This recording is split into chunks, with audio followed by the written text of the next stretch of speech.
Good morning, everybody. Welcome to Natural Science, Grade 8. This is our last section doing Term 1 revision, and I will put up a questionnaire for you next week, Monday, to help you revise the concepts and learn and give you give you experience in answering questions. Hope you are all well today. Today we're going to learn about microorganisms, and this topic should interest you a lot because it relates a little bit to what South Africa and all other countries are experiencing at the moment. We're going to do a quick recap on what we learned yesterday.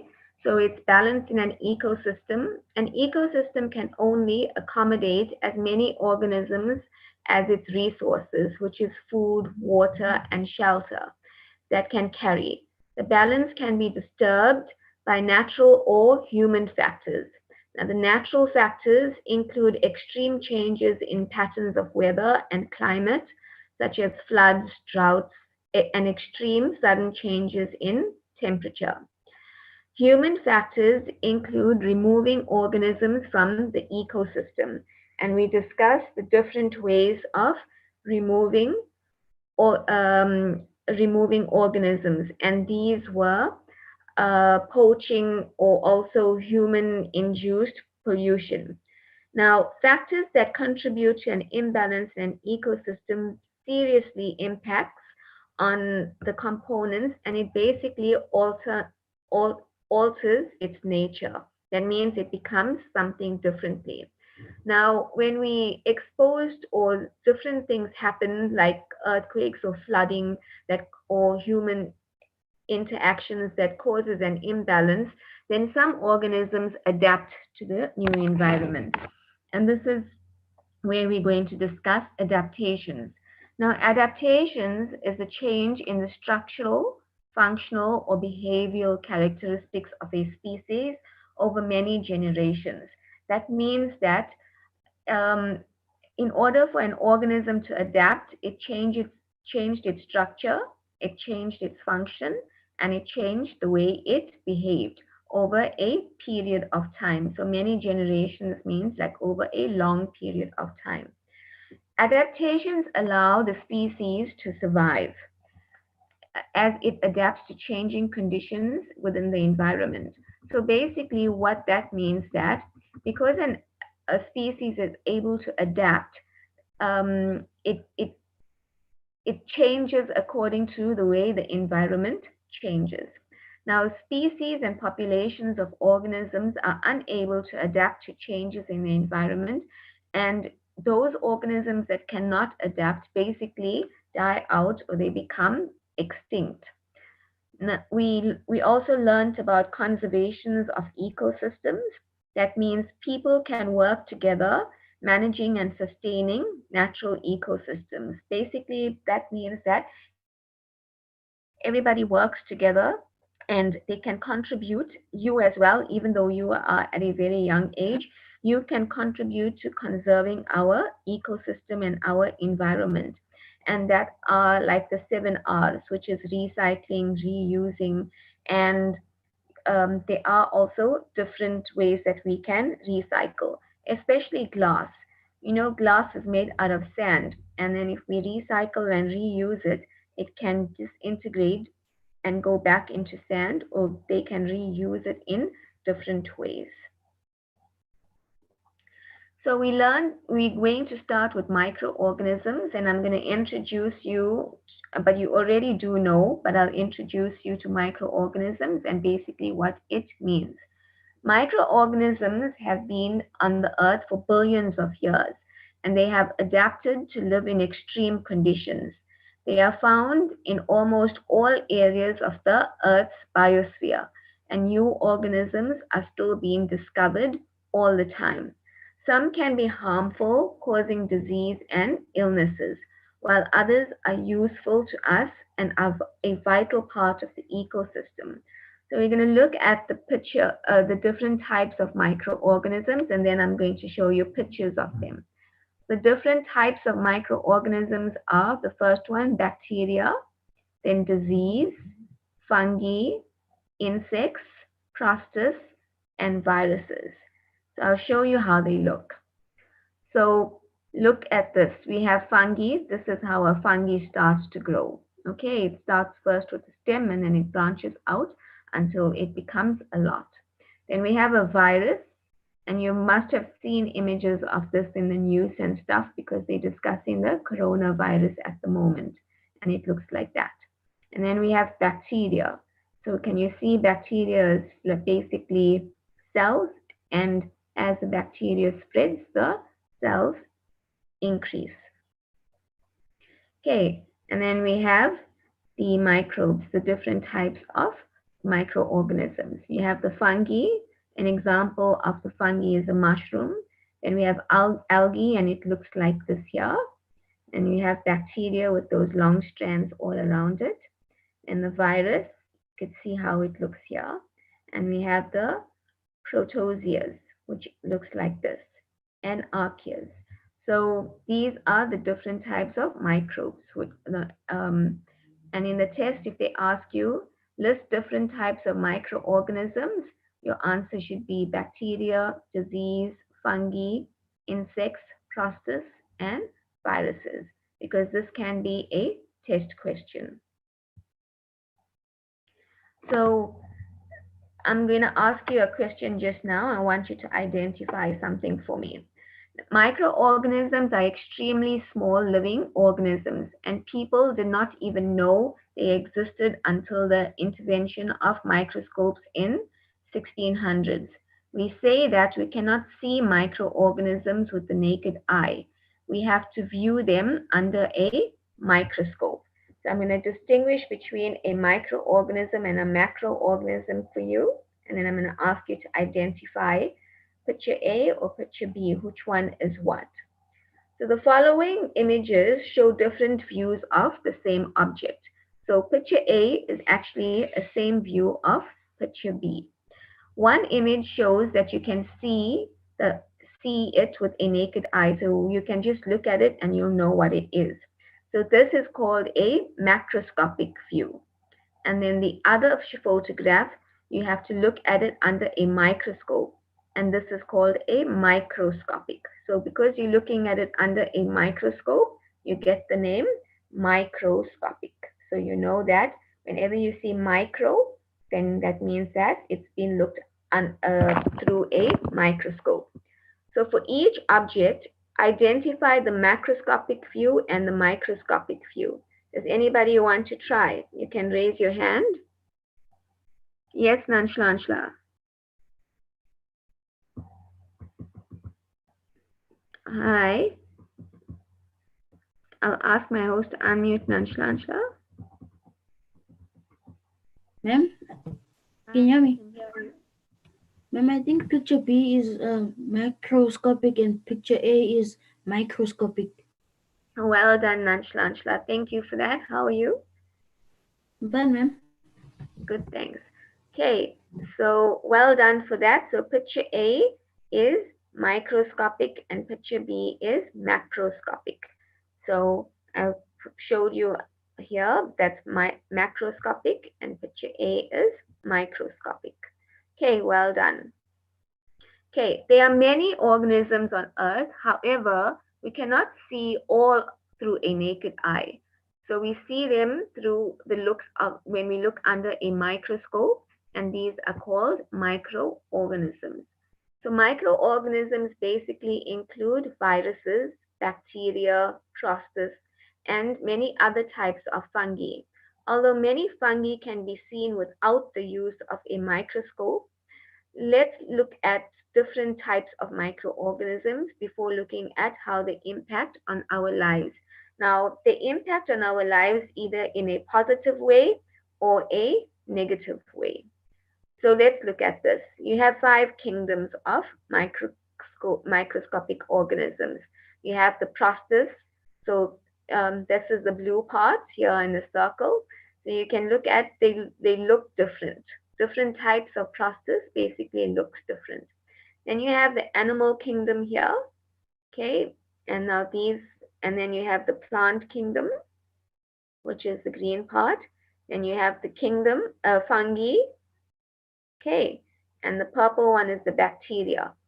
Okay, now these things all work together in a cycle, and they basically can affect us in a negative way or a positive way.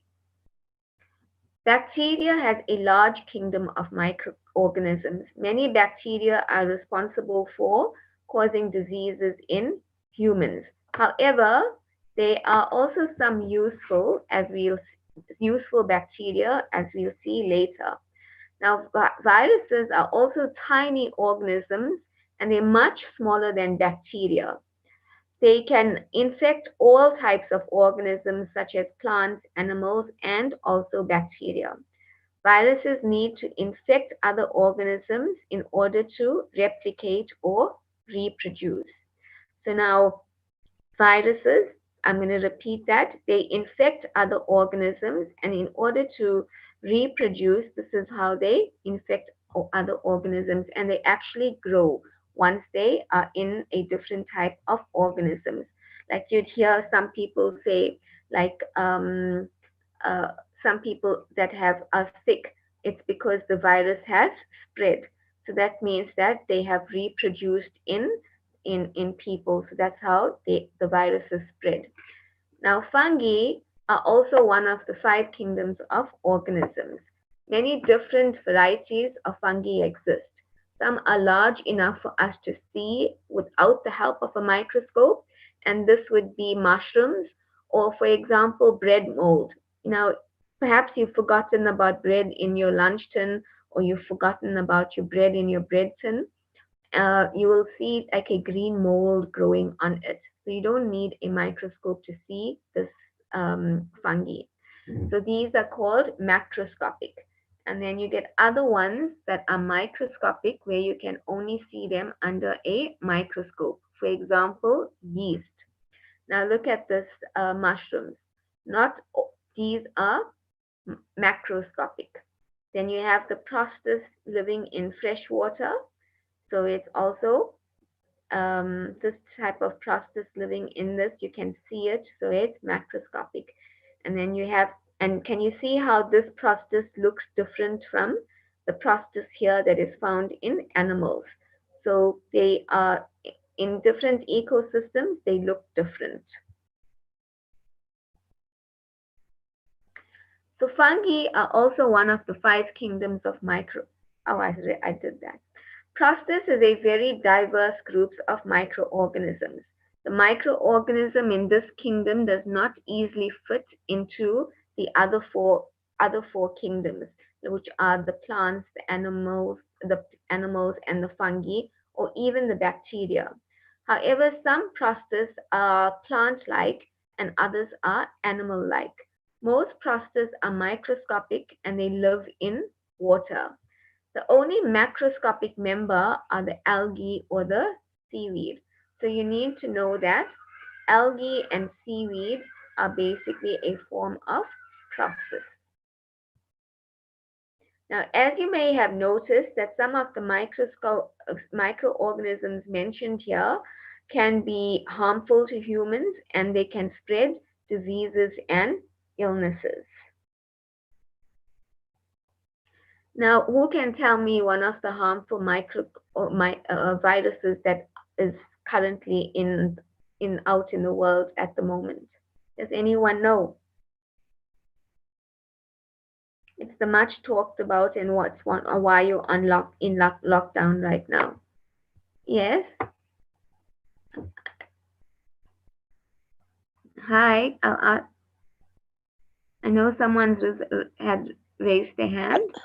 Hello, ma'am. Hello. How are you? Finding you, ma'am. Good. Thank you. You have the answer. Yes, ma'am. Ma'am, the answer is coronavirus. Very good. Well done. So basically, coronavirus has thrown this. Thank you so much. The coronavirus has thrown the world into um, a, a, a serious state of. It's a serious pandemic where people are now basically in their homes because like how you had the plague, you would have learned in history, and it wiped out populations.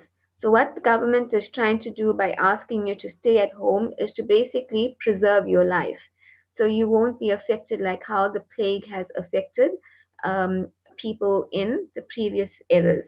So the government is actually protecting you and asking you to stay at home so they will preserve life in that way. Now you have harmful microorganisms. Some microorganisms they cause diseases which may result in death. Microorganisms that cause diseases are called pathogens. And these pathogens infect other organisms and cause various signs and symptoms in the organism. So now there's different ways. You can look at the pictures and then you can raise your hands and tell me the different ways of getting affected by microorganisms. You can just look at the pictures and tell me. Anybody who wants to try different ways of how you can get affected by microorganisms, how it can spread to you. Okay, I'll tell you. So look at the first picture here. We have this man. He has his hand on the handrail. So when you touch handrails and then other people who have viruses touch it and then you go and you touch it, then that virus comes onto your hand and then you can unconsciously take your hand and either wipe your nose or your eye or rub your ear and it will spread um, and it will come into you. Then we have the rubbish dumped over here. Now this breeds bacteria and fungi and it can cause microorganisms to uh, spread in the air. So make sure that we don't litter so bacteria cannot spread. So you must put your litter in a bin. It's properly disposed of and the government has refuse removal coming to pick up your litter. So one of the main ways of viruses spreading and becoming airborne is through litter. Make sure that you tell all your friends if you see them littering not to litter. Then we have this wash basin, this old wash basin that is not cleaned. So when you don't clean your wash basins, viruses also spread and microorganisms develop on them. Then the ATM buttons is also a place where people touch, so microorganisms can spread via that. Also telephones. You know, you put the receiver near your mouth and your ear, that's also a place. And also your toilets. Whenever you're going to visit a public toilet, make sure that you take toilet paper and you wipe the seat properly or even put a layer of toilet paper around the seat and then sit on it before you actually use it because that is one way of microorganisms being spread. Okay, so let's look at the transmission of infectious diseases. These diseases are called infectious because they are passed from one organism to the next. We can come into contact with various dangerous organisms each and every day, whether it is through whether when you open the door or you use the toilet in a public place or even at home and if it's not cleaned or you're pushing a trolley in the shopping center. So pathogens are spread between humans and other organisms in many different ways. For example, I'll give you one example and then you can give me another two examples. In droplets from the air that we breathe, now this is why everybody's wearing masks because it's spread in the air through tiny droplets of water. When an infected person sneezes or coughs, then the pathogens travel in these droplets, or if they spit or mucus, they it's you know when they cough or something, then these droplets of air becomes airborne and it spreads. This is why everybody's wearing a mask to protect themselves from people that do have infections. Anybody else wants to tell me how infectious diseases can spread? Okay, I'll go through it. Now, yes, Nanshlanshla? Can't it be when someone has a cut, when they have cuts or a blister or something, don't they get infected also? Yes, that's very good. So when people have cuts as well, there you can get and if other people touch it, like for example, if you get a cut and then you offer to treat that person, then you have to wear gloves. If you don't wear gloves, then the virus can spread through to you. Well done for that, Nanshlanshla. Yeah. Hi. Okay. Then we have untreated or contaminated water. So pathogens is transmitted in contaminated water, especially if it has been in contact with human sewage. So this disease are called waterborne diseases, and they spread cholera and typhoid, which basically causes diarrhea. So if you're not drinking water from a tap, then make sure that the water is boiled before you drink it because it's not treated and it can be contaminated. Okay, then you can also have contaminated food. Sometimes people prepare food without washing them or disinfecting their hands properly. So before you prepare food or you eat food, you need to wash your hands. So whatever viruses you may touch or that is airborne, it doesn't go into your system. So the food becomes contaminated if you don't wash it and eat it, or if you don't wash your hands before you eat. Then, as Shlashla said, cuts and wounds.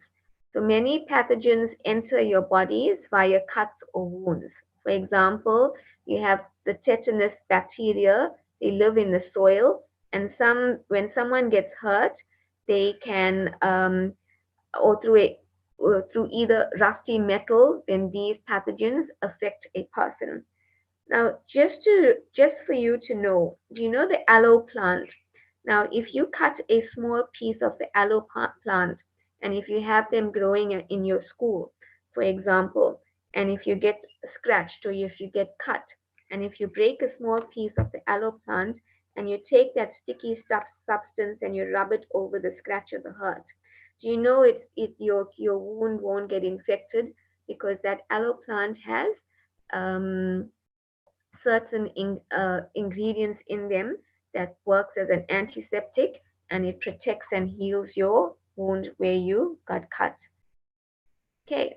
Now, through bites from animals. Now, some pathogens can spread via animals that are infected, and if those animals bite you.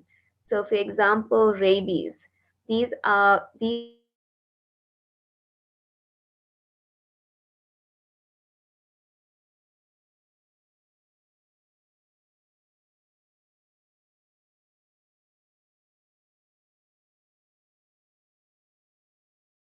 spread via which is transmitted through mosquitoes. And this is mostly in tropical forest where you have um, mosquitoes that transmit malaria. Okay, it's not so much the mosquitoes that we find in our country, it's mostly in tropical rainforest that has it. Now, one of the best ways to prevent the spread of harmful pathogens is by washing your hands regularly with soap and with warm water. So this slide is very important because they can take test questions from it. So you must learn it well.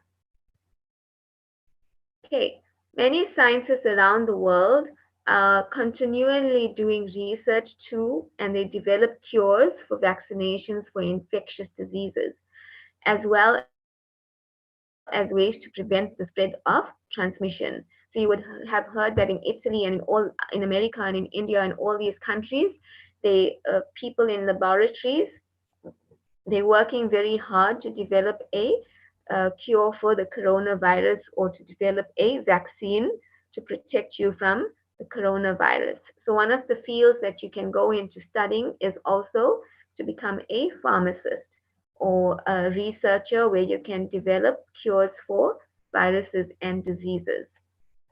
One of the most important scientists in medical microbiology was Louis Pasteur. He was a French chemist and a microbiologist. So you can see you can become a chemist or a microbiologist.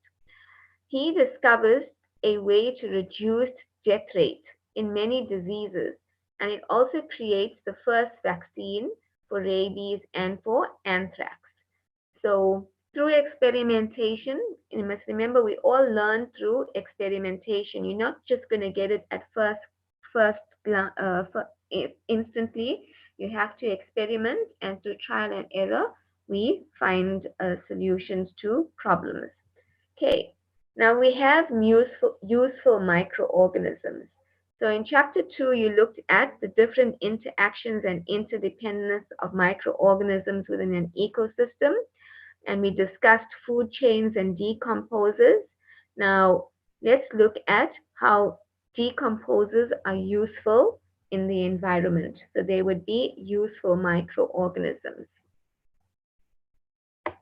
We have many decomposers in our, our microorganisms, and these microorganisms, it plays a very important role in the ecosystem as they break down dead plant matter and animal matter. They will help to return the nutrients to the soil, and this is a way of recycling it. Now some bacteria removes nitrogen from the air, and it converts the nitrogen compound so that animals and plants can use it. So can you see how decomposes as microorganisms works in the cycle of life, where they provide nutrients for plants to grow? Okay. Then we have in plants such as legumes, the roots actually contain modules with the bacteria inside of them. Now, these nitrogen fixing bacteria is called rebosia. It cannot live independently, and they need a plant host. The bacteria gets glucose from the plant, and the plant benefits by getting the nitrogen compounds which the bacteria fixed from the soil. So now you can see how legumes you have used bacteria, and they fixed it to the soil, and it produced glucose. Then we also have bacteria which lives inside of us that helps the functioning of our bodies. And this is Escherichia, excuse me for not pronouncing it properly. It is found in a lower intestines for many warm-blooded animals, and they are part of a natural flora of the gut. And they actually help the animal by producing vitamin K2. And they also help prevent other harmful bacteria from growing inside the gut.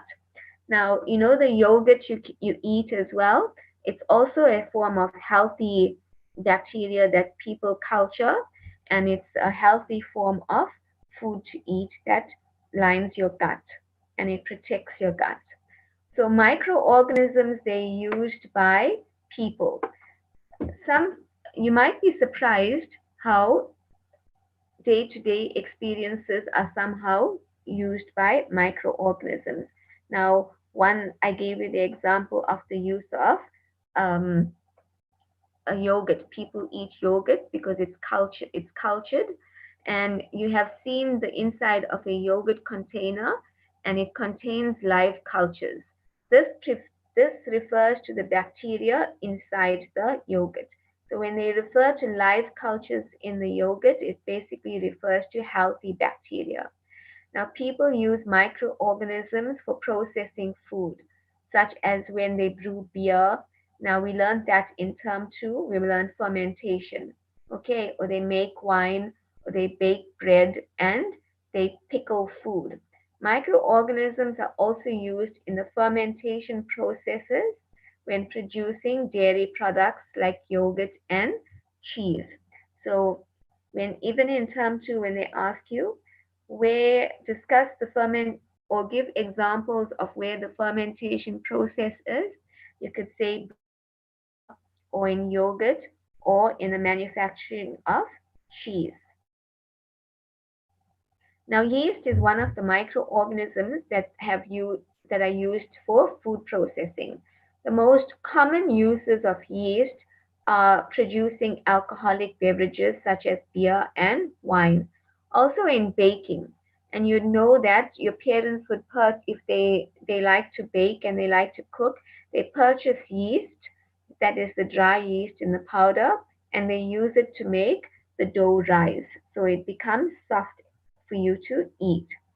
Now, yeast grows under specific conditions. As it grows, it uses sugar for energy and it converts it into carbon dioxide and alcohol. And this process you learned in term two as the fermentation processes, where it broke down into carbon dioxide and I said ethanol, alcohol. So, microorganisms are used in the development of various medicines, for example, antibiotics. So, when you are sick and you go to the doctor, so basically the doctor gives you antibiotics to help cure the viruses that is in you. And what they normally do is because microorganisms are used to develop antibiotics, they actually inject um, these microorganisms, which is they're injecting the virus, or they, if you're taking it in the form of medication, they give you this virus, but in a healthy way, and it helps cure or get rid of the bad viruses in you. So they're actually using the virus in a good way to get rid of the bad viruses in you. So that's the purpose of the antibiotic. So penicillin is a group of antibiotics which come from Penicillium fungi. And the discovery of penicillin and its uses is to treat bacterial infections. It basically happened by chance through trial and error. Now, this was due to the curious experimentation of Alexander Flemingway, and he developed antibiotics by chance through trial and error and through experimentation by mixing different things together to see what happens. Microorganisms are also used in many fields of science and medical research. So scientists use yeast to learn more about many other types of organisms. The use of viruses is also currently being explored in many universities around the world to actually help with cures for virus conditions, even cancer. So now there's possible discoveries of viruses and cures for certain sicknesses and illnesses, and it's endless. You just have to develop the want to cure people, and you can grow up and you can become biologists, even marine biologists if you're interested in sea creatures, and you can be one of the like a scientist like Alexandra Fleming. So he experimented and he learned by chance of mixing different microorganisms together for to discover new ways of curing people. So now you have homework, and your homework basically is this concept map. It is loaded on, and you must download it, fill in all the missing information, and use these concept maps to study. So instead of studying books and notes, you can just learn from a concept map, and you can use different color pens if it makes it more appealing for you. You use these different colors, and it helps you studying because some people learn visually, and when you learn visually, that means that you can use different color pens, you can rewrite this out, and you can, through all the concept maps that I gave you for term one, you can use them as your main study purposes because you just need the keywords. And then once you have the keywords, you can expand on those sentences, and you must know how they are linked. Now, when you study, you must know 50% means understanding the information, and the other 50% means that you have to learn it by heart. So, one of the ways to learn by heart is through memorization, and the other way of learning to commit to memory means that you can write it down. The fact that you're writing it down, it puts your thought to paper. You're able to express yourself. It develops your writing skills, and you understand by you writing it down. You basically form an understanding of the subject, and it goes into your long-term memory. So, a recap on our lesson that we did today. We have microorganisms are living things. They are too small to see with the naked eye and can only be seen under a microscope. There is a variety of microorganisms, including viruses, bacteria, protists, and fungi. Also, microorganisms can be harmful or very useful. Harmful microorganisms causes diseases such as TB, HIV, malaria, and food poisoning. Now, disease-causing microorganisms are found almost everywhere, like, for example, on ATMs, handrails, toilets. So these are things that you use all the time.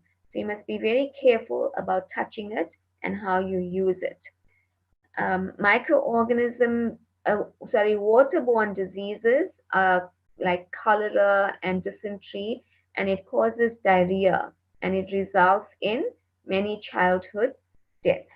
So you have to be very safe and very aware of your surroundings to protect yourself. So we also learned there were effective methods of preventing the spread of diseases caused by microorganisms. And this included washing your hands all the time and sterilizing equipment and utensils. So like you sterilize, you wash your spoon before you're going to eat something, and you must sterilize utensils and keep them clean.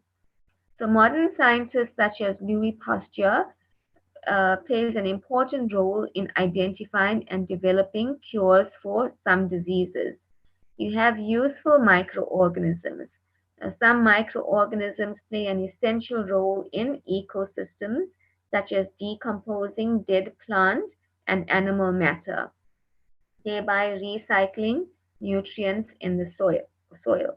Some microorganisms are used by people for making certain foods like yogurt and bread, and also medicines like penicillin. Now, yogurt is a good uh, something good to eat, especially if you have too much of acid in your body. It actually lines your stomach.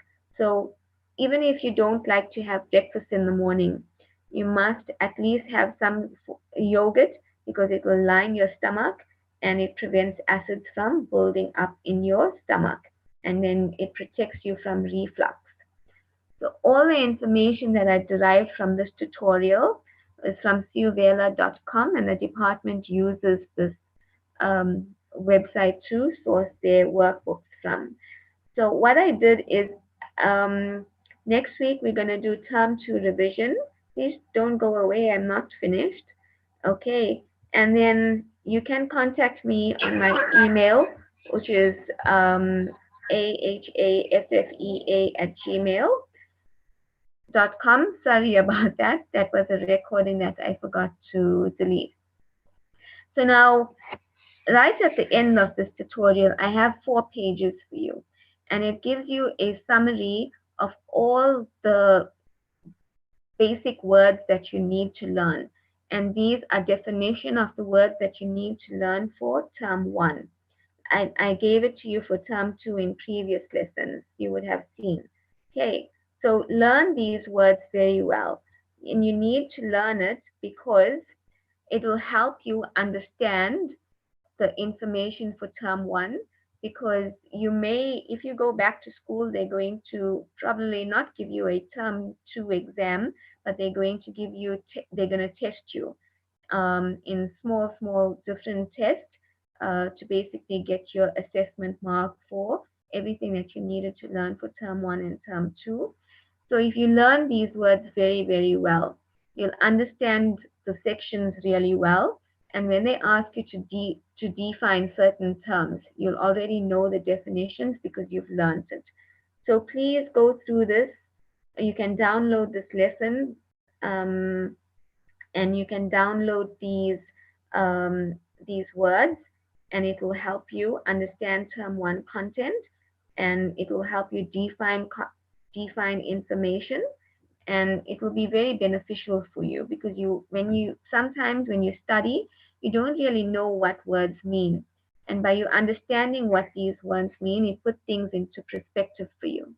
Okay, so I had a really lovely time to tutoring you today. I hope you understood and benefited from this lesson. And I'm looking forward to seeing you on Monday. Have a lovely weekend, a restful weekend, and I'll see you on Monday at 11 o'clock.